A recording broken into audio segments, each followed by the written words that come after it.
Arvind education में आप सभी का स्वागत है। मैथिली शरण गुप्त जी का जीवन परिचय मैं आपको क्लास 12th के लिए कराने जा रहा हूँ। तो इसमें क्या है बेटा, देखिए जीवन परिचय बहुत ही ध्यान से देखना है। मैथिली शरण गुप्त जी का जन्म 3 अगस्त सन 1886 ईस्वी को झांसी उत्तर प्रदेश के निकट चिरगांव नामक स्थान पर हुआ था। इनके पिता सेठ रामचरण दास भी कवि थे और इनके छोटे भाई सियाराम शरण गुप्त भी एक प्रसिद्ध कवि थे। इनके जो छोटे भाई थे बेटा वो क्या थे, प्रसिद्ध कवि थे। फिर गुप्त जी की संपूर्ण शिक्षा दीक्षा घर पर हुई थी। संस्कृत, बांग्ला और मराठी पर इनका समान अधिकार था। राष्ट्रवादी संस्कार के चलते अंग्रेजी ज्ञान की महत्ता इनकी दृष्टि में महत्वकारी न थी। इनकी प्रारंभिक रचनाएं कोलकाता से निकलने वाली पत्रिका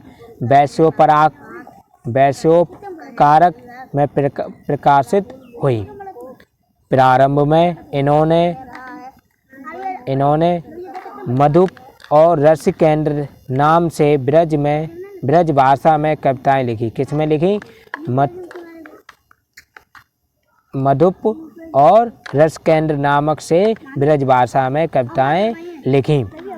आचार्य महावीर प्रसाद द्विवेदी जी से परिचय होने के पश्चात सरस्वती पत्रिका में इनकी रचनाएं प्रकाशित होने लगी। जो बेटा था महादेवी वर्मा ने किस पत्रिका का संपादक किया था? सरस्वती पत्रिका का। अब जब ये दोनों कवि मिल गए उसके बाद इन्होंने भी अपनी उसमें रचनाएं प्रकाशित कर दी, है ना। इनकी भी रचनाएं प्रकाशित होने लगी। इनकी पहली पुस्तक रंग में भंग सन 1909 ईस्वी में और भारत भारती सन 1912 ईस्वी में प्रकाशित हुई। ठीक। द्विवेदी जी के देखिए आगे, द्विवेदी जी के मार्गदर्शन और प्रेरणा शक्ति के कारण वे नवजागरण के खड़ी बोली में कविता करने वाले एक समर्थ ख्यात कवि कहलाए। गुप्त जी ने आधुनिक काल की हिंदी कविता को रीतवादी संस्कार व शैली से मुक्त किया और उसे सामाजिक सांस्कृतिक जागरण की भाषा के साथ साथ स्वाधीनता संग्राम की अगवा भारत के रूप में प्रतिष्ठा दिलाई।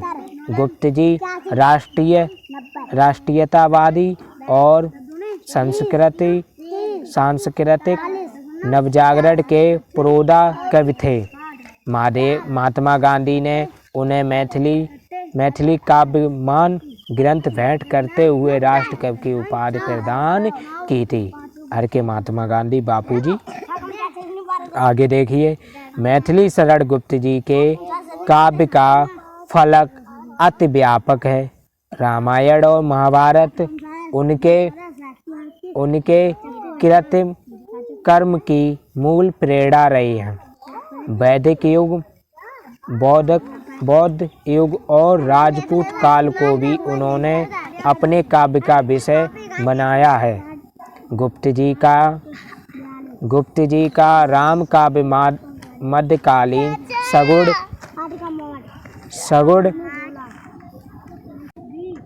तो क्या है बेटा, इसमें क्या था? गुप्त जी राम काव्य मध्यकालीन सगुण भक्ति काल परंपरा की आधुनिक कड़ी हैं।